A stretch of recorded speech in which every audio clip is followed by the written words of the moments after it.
Statements from Israel and Hamas early Wednesday indicate a deal has been reached to release some hostages in exchange for prisoners. Plus, South Korea says North Korea launched a rocket in what may be its third attempt to put a spy satellite into orbit. Pyongyang had vowed a third launch and says it needs a spy satellite to deal with what it calls increasing US-led military threats. And some relief comes to the families of 41 men who remain trapped in a Himalayan tunnel. Today is Wednesday, November 22nd, and this is VOA's International Edition.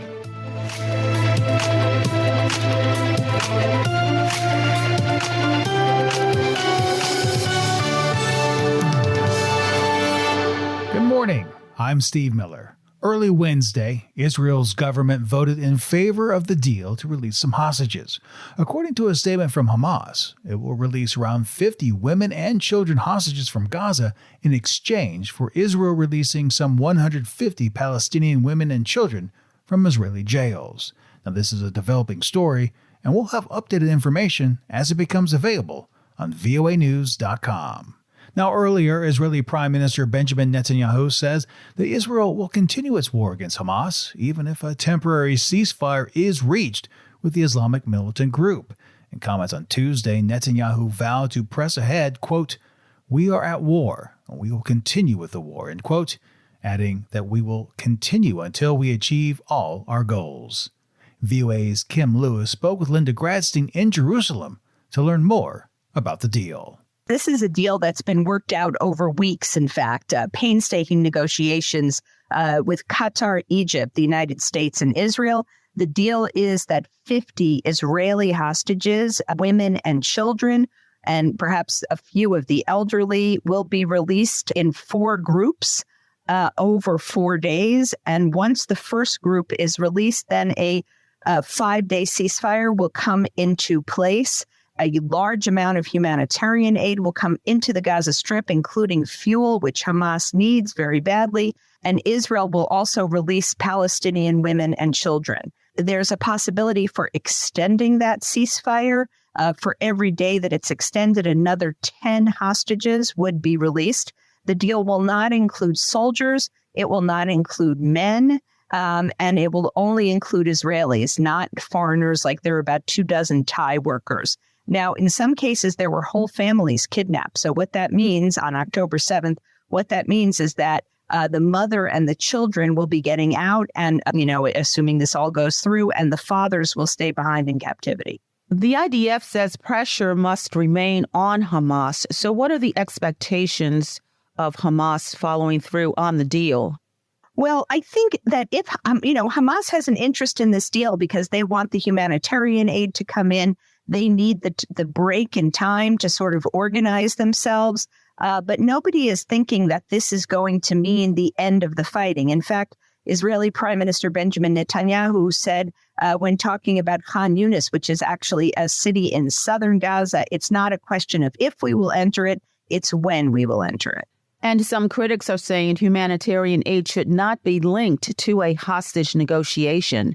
Yes, some of the hardliners in the Israeli government say that allowing large quantities of humanitarian aid, including fuel, will only give Hamas a chance to regroup and that it's a mistake. But there seems to be an understanding in Israel that without that humanitarian aid, there's no deal.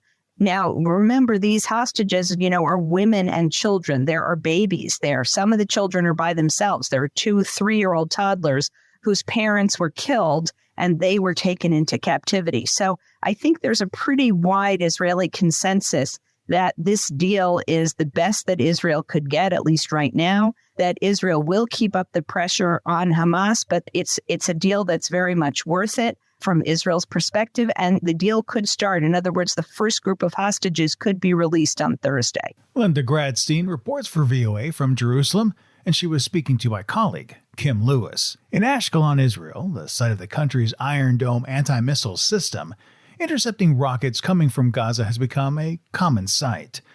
Rahman Bunari has the story, which is narrated by Kaleem Afzal. Because of its close proximity to northern Gaza, Ashkelon residents are advised to run for shelter within 10 seconds at the sound of the siren.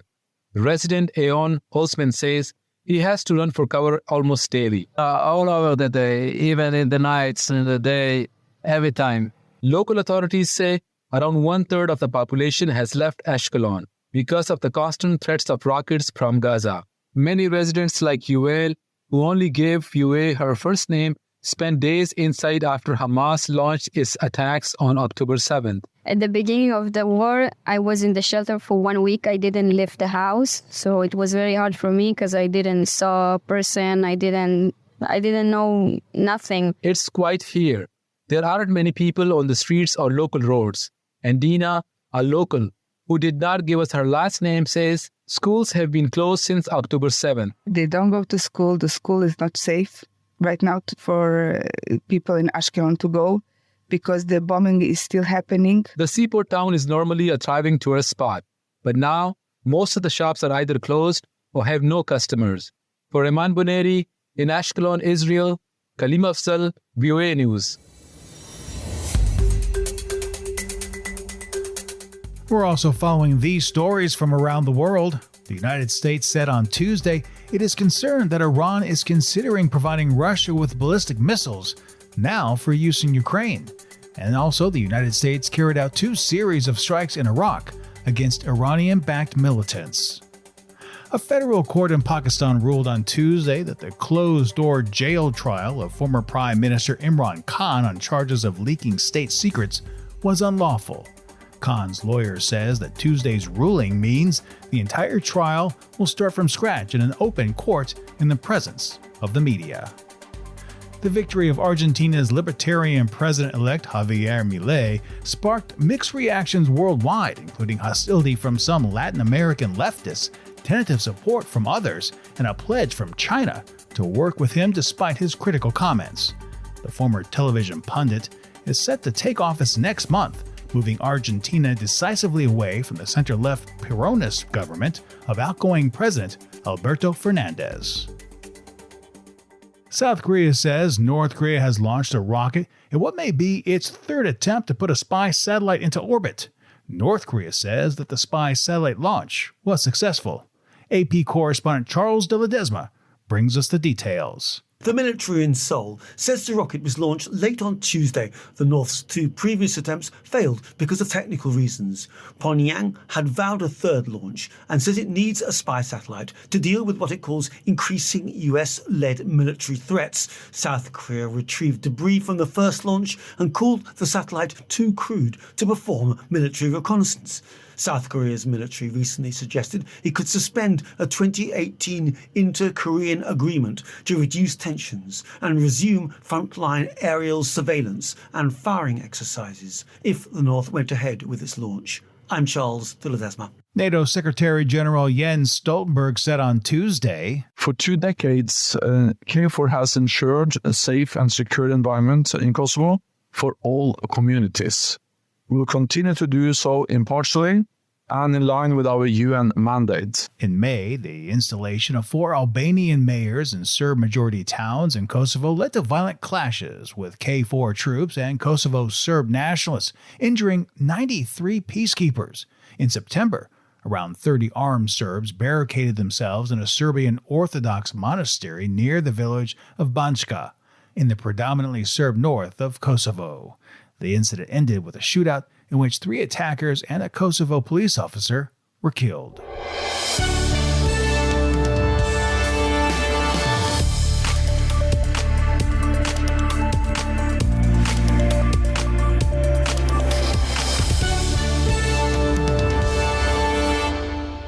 VOA's International Edition continues. I'm Steve Miller.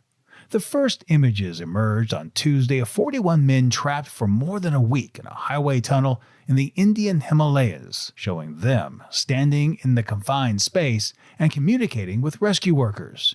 Reuters' Sean Hogan has more. For relatives standing by, relief. The men have been stuck in the 3-mile tunnel in Uttarakhand state since it caved in early on November 12. The visual connection was made possible by a medical endoscopy camera. pushed through a pipeline that had been drilled through the rock. A comfort for Indrajit Kumar, whose brother is one of the workers. Earlier, we were worried that if the thin pipe did not get through for whatever reason, would there be an alternative solution? How long the process outside will take is hard to say. Since the second pipe went through, I feel very relieved that there are no worries about how long it takes. He will come out safely, and I am happy about that. Rescuers on Tuesday were set to resume drilling horizontally through 195 feet of debris to push through a larger pipe for the men to crawl out, a government statement said. Drilling was suspended on Friday after a machine snag and fears of a fresh collapse. Authorities are also working on 5 other rescue plans, including drilling vertically from the top of the mountain, the statement said. Tunnelling expert Arnold Dix explains the process. The works are being done for the augering for the evacuation tunnel, which is being drilled as well. Works are also being done to create safe places within the tunnel. As I mentioned yesterday, this is still an extremely dangerous environment, so we're making it safe for the rescuers in there as well. The newly established pipeline is also being used to send through freshly prepared hot food. Doctors have also provided vitamin C and rehydration solution, while suggesting yoga and meditation to keep the workers well. Sandeep Vohra is a New Delhi-based psychiatrist. Psychologically, there has to be a lot of distress. Now, the symptoms could be in the form of anxiety, palpitation, serious negative thinking, and extreme cases you can have, death wish also. What caused the tunnel to cave in is still unknown, but the region is prone to landslides, earthquakes and floods. Sean Hogan of Reuters News. More than 2 months after devastating floods in Libya killed thousands of people and left thousands of others missing, residents, still reeling from the trauma, are critical of the government response. With Atiya Al-Hassadi, VOA's Heather Murdoch continues our coverage. In some places, the water flooded in like speeding cars, racing at 120 kilometers an hour over the tops of 30-meter-high palm trees. It was September 11th, the day Storm Daniel swept into the city of Derna in eastern Libya. Hani Elba, a 47-year-old government worker, saw the flood approach and mentally prepared for death. He, his wife, and 3 children were spared. But more than 2 months after the flood, authorities have counted nearly 4,400 people dead and at least 8,000 others missing, according to the United Nations Office for the Coordination of Humanitarian Affairs. More than 43,000 people are still displaced. In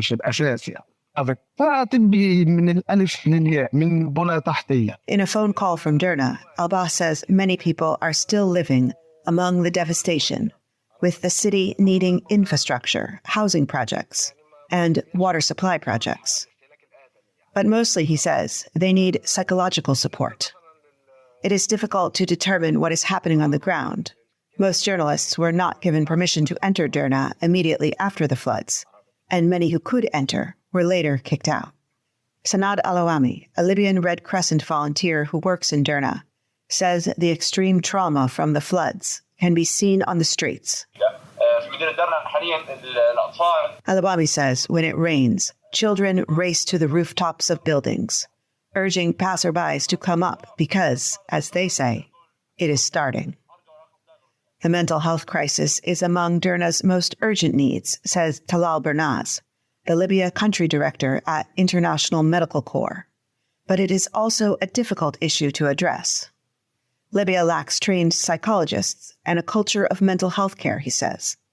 But the trauma has become deadly, he adds, as suicides and attempted suicides are being reported at increasing rates. We have many survivors inside, like thousands of survivors who lost their family members, and we need, of course, psychological aid and mental health aid as much as the physical one. People in areas ravaged by the floods have also immediate physical needs that are not being met, adds Mary Fitzgerald, a Libya expert from the Middle East Institute, a Washington-based research institution. Derna and the surrounding region are isolated by political divisions. beaten down by years of war, easily ignored by the global community, and ripe for abuses or corruption, says Fitzgerald. The needs remain enormous, but there is increasingly a sense that the authorities have essentially moved on. But the mental health crisis continues to deepen, according to Alawami of the Red Crescent,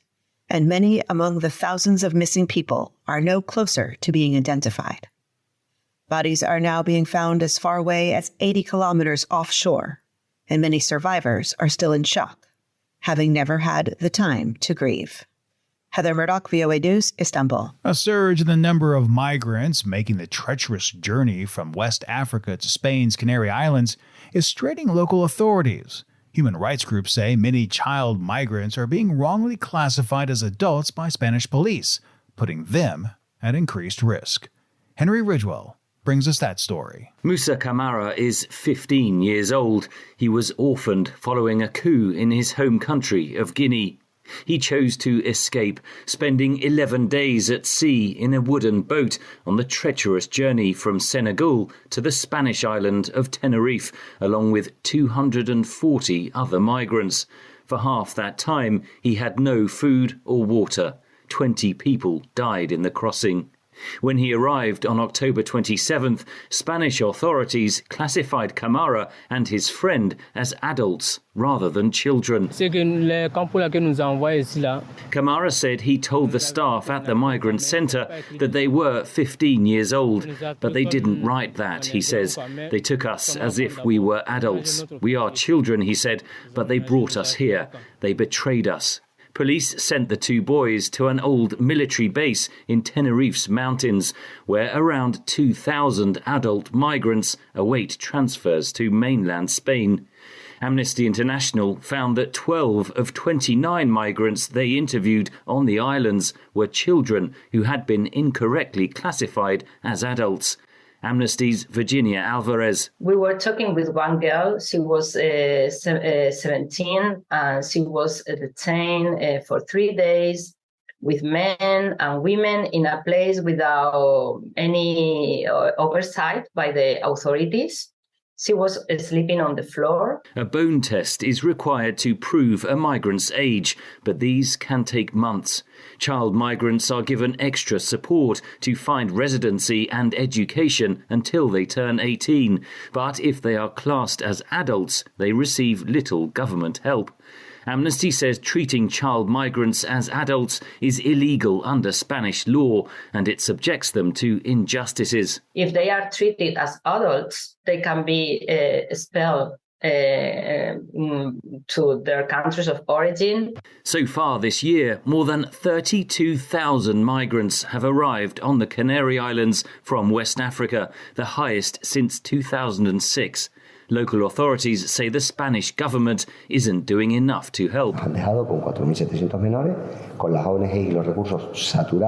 Fernando Clavijo, the president of the Canary Islands regional government, says the Spanish authorities left them with 4,700 minors. He says NGOs and resources are saturated, creating difficulties because determining who is a minor and who is not a minor is not being done. Clavijo says it is taking at least 3 or 4 months, and there are adults in centres for minors and minors in centres for adults. Amnesty International is calling on Spain and the European Union to make sure that child migrants are properly screened and to provide safer routes for refugees. The Spanish government said it was conducting dozens of assessments on cases of suspected minors being housed at adult migrant camps. Henry Ridgewell, VOA News, London. Online digital influencers make millions of dollars selling products and services on social media. But with developments in artificial intelligence, these human internet celebrities are facing competition from metaverse avatars who never stop to sleep.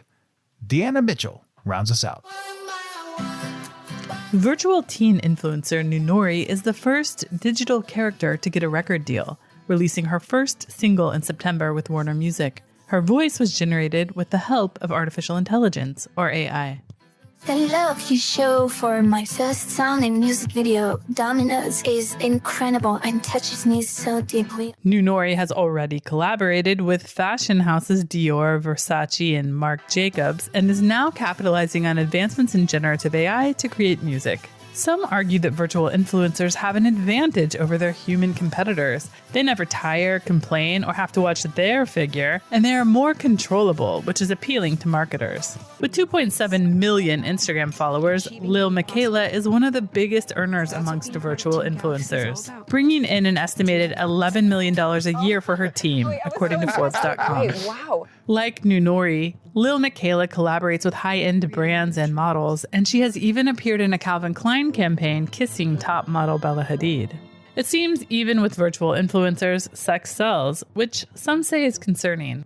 For example, behind the young female Nunori are many men. She is the brainchild of German graphic designer Jörg Zuber, and her voice is generated from 2 male vocalists, which is worth paying attention to, said AI expert and musician Holly Herndon. We might end up with a kind of like all male writing, styling, lyricist team creating this kind of like perfect woman. Herndon says for an artist, there is a sense of freedom in creating an avatar that is different from yourself. But there needs to be lots of conversations to ensure those being represented are not marginalized. As the field of generative AI continues to skyrocket, expect to see more virtual influencing. Dina Mitchell, VOA News. This has been International Edition on the Voice of America. On behalf of everyone at VOA, we thank you for listening. For pictures, video stories, and more, be sure to follow VOA News on your favorite social media platform. And for continuous updates throughout the day and night, visit us at voanews.com. Until next time, I'm Steve Miller.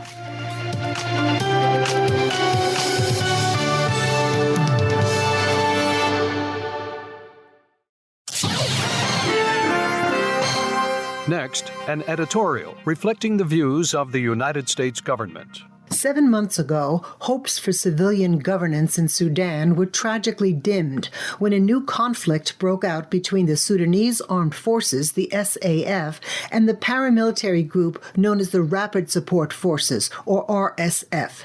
At a UN Security Council briefing, U.S. Ambassador to the United Nations, Linda Thomas-Greenfield, called the war in Sudan a living hell. More than 5,000 people have been killed. More than 5.7 million people have had to flee their homes. Khartoum has been devastated, and Darfur is also bearing the brunt of this conflict.